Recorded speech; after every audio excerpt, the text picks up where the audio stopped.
दोस्तों नमस्कार, मेरा नाम संजय मग्गू है और मौजूद है देश रोजाना के डिजिटल मीडिया प्लेटफॉर्म पर। आपके साथ चर्चा करने चला हूं देश के उन 5 राज्यों की जहां चुनाव था, यानी कि 4 राज्यों में क्योंकि चुनाव हो चुका, निपट लिया। राजस्थान का आज निपट लिया, 7 और 17 तारीख को छत्तीसगढ़ निपट लिया, उससे पहले 7 तारीख को मिजोरम निपट लिया और 17 तारीख को मध्य प्रदेश निपट लिया। यानी कि इन 4 राज्यों में चुनाव हो गए। 5वां राज्य रहेगा तेलंगाना। तेलंगाना में 30 तारीख को चुनाव हो जाएगा और 30 तारीख को 4 बजे के बाद अगर आप देखेंगे तो टेलीविज़न वाले इस तरह से जो खबरिया चैनल है यूं दरबार सजा करके बैठ जाएंगे कि जैसे मान लिया कि वो सरकार बना कर ही आ रहे हैं। तमाम दावे होंगे, सर्वे होंगे, वादे नारे दे देंगे उस समय आकर के, और कौन बनेगा मुख्यमंत्री के सिंहासन के साथ बता देंगे कि फलां की सरकार बन रही है। 3 तारीख तक वही डिबेट चलती रहेंगी और फिर 3 तारीख को मतगणना हो जाएगी, जिसके अंदर जनता का फैसला आ जाएगा कि जनता ने किसको अपना नया राजा चुना या जनता ने किसको अपना नया मुखिया चुना उन राज्यों में जहां चुनाव थे। दोस्तों, चुनाव कई मायने में महत्वपूर्ण था। आज क्योंकि राजस्थान का चुनाव हो गया और मान लीजिए कि अब साउथ का जो प्रदेश है तेलंगाना रह गया, इसके अलावा जो नॉर्थ के प्रमुख राज्य थे यानी कि उत्तर के राज्य थे छत्तीसगढ़, मध्य प्रदेश और राजस्थान, जिस पर बड़ा दारोमदार था, बड़ी जिसकी चर्चाएं थी, वो राज्य चुनाव के हो गए और जनता ने अपना फैसला दे दिया जो ईवीएम में बंद है। मैंने आपसे कहा कि इन सब के चुनावों की बड़ी चर्चा थी। बात यह थी कि सत्ता का सेमीफाइनल है, 2024 का सेमीफाइनल है।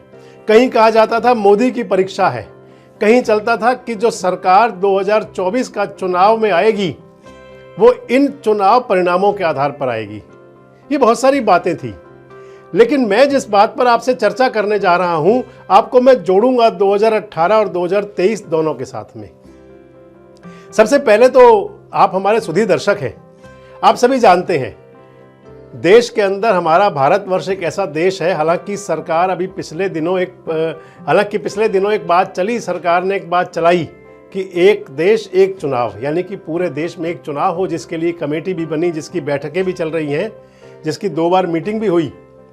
लेकिन लगता है कि अभी वो सब तो दूर की कौड़ी है कि जब एक चुनाव और एक देश के अंदर यानी कि पूरे भारत में एक चुनाव होगा, क्योंकि अब फिलहाल चुनाव हो चुका है इन 5 राज्यों में। अगर हम ये कहें कि भारत के अंदर चुनाव एक मेले की तरह है कि जो मेला 5 साल में नहीं बल्कि हर 6-8 महीने में कहीं ना कहीं लगता रहता है। कभी वो मेला विधानसभा चुनाव का होता है, कभी वो मेला लोकसभा चुनाव का होता है, कभी वो पंचायती राज संस्थाओं का मेला होता है, कभी वो निकाय संस्थाओं के चुनाव का मेला होता है, और अगर विधानसभा का चुनाव का मेला होता है तो कभी वो पूर्व के राज्य होते हैं, कभी पश्चिम के राज्य होते हैं, कभी उत्तर में चुनाव होता है तो कभी दक्षिण में चुनाव होता है, कभी मध्य में चुनाव होता है तो कभी कहीं चुनाव होता है। बस चुनाव होता है और चुनाव का मेला चलता है। दोस्तों, हर चुनाव का एक अलग मुद्दा होता है। अगर वो पंचायत का चुनाव होता है तो फिर उसके अंदर गांव के मुद्दे होते हैं। ये बात दीगर है कि आज चुनाव के अंदर जब प्रत्याशी जब मैदान में उतरते हैं तो गांव पंचायत की मेंबर का चुनाव लड़ने वाला प्रत्याशी भी अपने साथ प्रधानमंत्री की फोटो लगाता है, दिखाना चाहता है कि जैसे इस चुनाव से प्रभावित पूरा देश हो जाएगा, और बाकी बची कुची कसर पूरी कर देता है हमारा मीडिया, जो मेन स्ट्रीम मीडिया है, जो चाहे बंगाल के अगर पंचायत के चुनाव हो तो उसको जोड़ देगा कि इससे सरकार पर क्या असर पड़ेगा, जबकि ना दीदी की सरकार पर असर पड़ता है ना दादा की सरकार पर असर पड़ता है। दादा यानी कि हमारे अगर हम मोदी साहब को बोल दें कि जो देश की सरकार है, अगर बंगाल के पंचायत के चुनाव हो रहे हो तो उसका कोई असर नहीं पड़ता किसी पर, लेकिन मेन स्ट्रीम मीडिया उसको ऐसे चलाता है कि जैसे इस चुनाव से सब कुछ बदल जाएगा। और उसके बाद में अब जो 5 राज्यों के चुनाव हो रहे हैं, इन चुनावों को लेकर ये चलाया गया कि जैसे इसके बाद जाने क्या हो जाएगा, सत्ता का सेमीफाइनल होगा, मोदी की परीक्षा होगी या राहुल की परीक्षा होगी।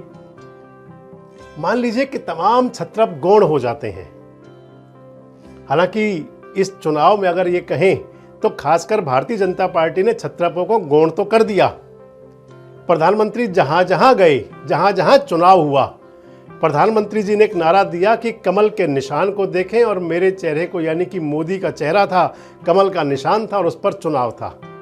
ना राजस्थान के अंदर कोई छत्रप था, ना मध्य प्रदेश के अंदर कोई चेहरा था, ना छत्तीसगढ़ के अंदर कोई और क्षेत्रीय नेता था, हर चुनाव के अंदर जैसे मोदीमय होकर रह गया था। और अब क्योंकि चुनाव परिणाम आना है, तो इसीलिए सभी ने सोच लिया कि जैसे ये चुनाव मोदी की परीक्षा है। अब मैं आपको लेके चलता हूं 2018 के चुनाव में।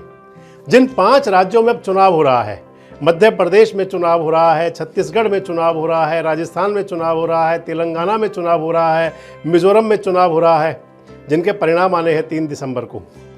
इन्हीं 5 राज्यों में चुनाव 2018 में हुआ था। तेलंगाना में चुनाव हुआ था, छत्तीसगढ़ में, मिजोरम में, मध्य प्रदेश में और राजस्थान में। और 5 के 5 राज्यों में भारतीय जनता पार्टी हारी थी। उन चुनाव में, यानी कि जो 2018 में चुनाव हुए थे, राजस्थान के अंदर कांग्रेस की सरकार बनी थी, अशोक गहलोत मुख्यमंत्री बने थे। और अशोक गहलोत 5 साल चलते रहे। और अब अशोक गहलोत की अग्नि परीक्षा हो रही है असल में, तो कि जो चुनाव हो रहा है आज, जो चुनाव हुआ है आज, वो असली अग्नि परीक्षा तो अशोक गहलोत की है राजस्थान के अंदर। और अगर मध्य प्रदेश में चुनाव हुआ था 2018 में, तो मध्य प्रदेश के अंदर भी हालांकि किसी पार्टी को बहुमत नहीं मिला था, लेकिन सिंगल लार्जेस्ट पार्टी जो थी वो बनी थी कांग्रेस। कांग्रेस की सरकार बनी थी समर्थन से बहुजन समाज पार्टी और कुछ अन्य विधायकों से मिलकर के। कमलनाथ ने कमल खिलाया था वहां पर कांग्रेस का, यानी कि कमलनाथ मुख्यमंत्री बने थे। मध्य प्रदेश के नाथ बन गए थे कमलनाथ। हालांकि उनकी जो कमलनाथ की जो नाथगिरी थी वो मात्र 16 महीने चली और उसके बाद ऑपरेशन लोटस चला। ऑपरेशन लोटस चलने से वहां पर एक बार फिर बीजेपी का कमल खिल गया, मामा शिवराज का राज आ गया। छत्तीसगढ़ के अंदर भी कांग्रेस आई थी। लगातार भूपेश बघेल 5 साल सरकार चलाते रहे। अब अग्नि परीक्षा भूपेश बघेल की है छत्तीसगढ़ के अंदर। तेलंगाना के अंदर तो बीजेपी की मात्र 3 सीट आई थी विधानसभा में। और 3 सीट आने के बाद में वहां पर भी तेलंगाना में जो बीआरएस है, जो उस समय टीआरएस हुआ करती थी, तेलंगाना राष्ट्र समिति, जो अब भारत राष्ट्र समिति बन चुकी है, उसके मुख्यमंत्री बने जो CSR राव साहब, चंद्रशेखर राव। लगातार तीसरी बार मुख्यमंत्री बने वो। और अब तेलंगाना के अंदर अग्नि परीक्षा है तो फिर CSR की है। लेकिन ऐसा शो किया गया जा रहा है कि जैसे ये 2024 का सेमीफाइनल है। इन 5 राज्यों के अंदर मिजोरम 5वां राज्य था जहां जो सरकार बनी, उस सरकार में भारतीय जनता पार्टी की भागीदारी थी। लेकिन इन 5 राज्यों के अंदर चुनाव होने के बाद, चुनाव में शिकस्त खाने के बाद, भाजपा के हारने के बाद, जब 2019 का लोकसभा चुनाव हुआ था, तो आप देखिए राजस्थान में क्लीन स्वीप हुआ था, मध्य प्रदेश के अंदर क्लीन स्वीप हुआ, छत्तीसगढ़ में कांग्रेस पिछड़ गई, भाजपा बहुत आगे निकल गई। तेलंगाना के अंदर जहां विधायक तो 3 बने थे लेकिन सांसद 4 बन गए थे। तो दोस्तों, हर चुनाव का मुद्दा अलग होता है, हर चुनाव के जो नजरिया अलग होता है। जब राज्य का चुनाव होता है तो राज्य के अंदर, मैंने आपको पहले बताया कि 16 राज्यों के हुआ करते हैं। हालांकि भारतीय जनता पार्टी ने एक परिपाटी नई चला दी कि सबको साइडलाइन करके एकमात्र मोदीमय कर दिया गया पूरी भारतीय जनता पार्टी को, जिसका फायदा या नुकसान होगा ये भारतीय जनता पार्टी का नेतृत्व देखेगा, देश की जनता देखेगी, और जब चुनाव परिणाम आएगा तो उससे साबित होगा। लेकिन ये जरूर है, जब चुनाव राज्यों के होते हैं तो मुद्दे क्षेत्रीय होते हैं। मैंने आपको बताया, जब चुनाव नगर परिषद, निकाय, नगर निगम संस्थाओं के होते हैं तो मुद्दे शहर के होते हैं, कस्बे के होते हैं। जब चुनाव पंचायत के होते हैं तो मुद्दा गांव का होता है। और जब चुनाव लोकसभा का होता है तो वो चुनाव देश का होता है, जो देश की अस्मिता के नाम पर लड़ा जाता है, जो देश की शान के नाम पर लड़ा जाता है, जो देश के मुद्दों के नाम पर लड़ा जाता है, वो चुनाव देश का चुनाव होता है।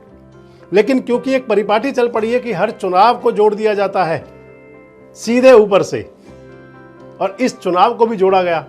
लेकिन आप मान लीजिए कि हम आज कोई ना तो भविष्यवाणी कर रहे हैं, ना हम आपको ये बता रहे हैं क्या होने जा रहा है, क्योंकि जनता का फैसला जनता के अलावा कोई जानता नहीं।